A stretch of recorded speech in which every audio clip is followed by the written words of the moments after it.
Il est toujours intéressant d'accompagner son enfant dans le développement de ses capacités motrices fines, les coordinations entre les deux mains, que nous appelons bimanuelles, et les coordinations entre les yeux et les mains, c'est-à-dire oculomanuelles. Il existe de nombreux jeux que l'enfant peut réaliser au quotidien afin de développer ce que l'on appelle ses praxis fines.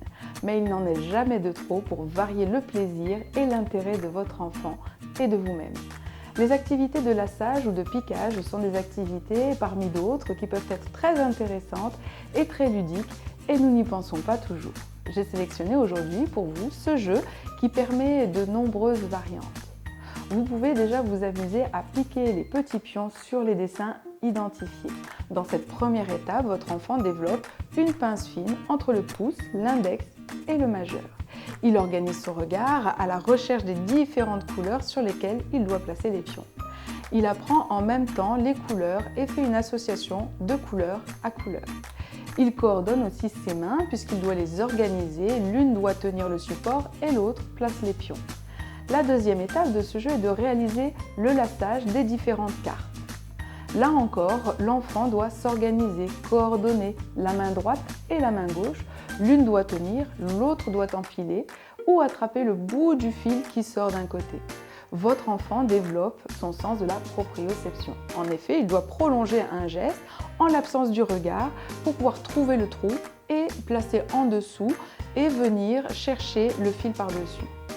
Au début, il procède par essai-erreur. Parfois même, il se penche pour voir où se trouve le trou. Progressivement, son mouvement est plus fluide et précis et l'intentionnalité de son geste gagne en efficience. Je vous propose à présent mes variantes pour ce jeu. Nous avons souvent tendance à faire à la place des enfants.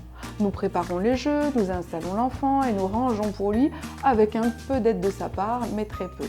Alors avec ce jeu, laissez votre enfant faire et s'organiser.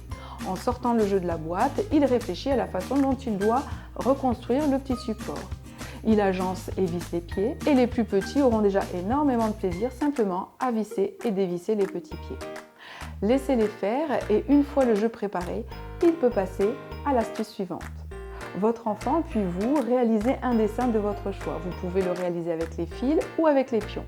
Une fois le modèle réalisé, vous en prenez une photo, vous l'imprimez, éventuellement la plastifiez et la fois suivante, vous pouvez réutiliser ces modèles pour les refaire. Vous pouvez aussi vous amuser à les refaire de mémoire. Il faut pour cela prendre certains points de repère pour ne pas se tromper et respecter le modèle caché. Au début, réalisez des modèles très structurés, des lignes, des chiffres, des carrés et autres formes géométriques. La structure du modèle favorise ainsi la mémorisation et la reproduction. Progressivement, vous apportez quelques variantes qui vont se complexifier au fur et à mesure de la progression de votre mémorisation. Pour que le jeu reste ludique, soyez vigilant à ne pas le complexifier trop rapidement, mais un tout petit peu à la fois en fonction de votre évolution et des progrès de votre enfant.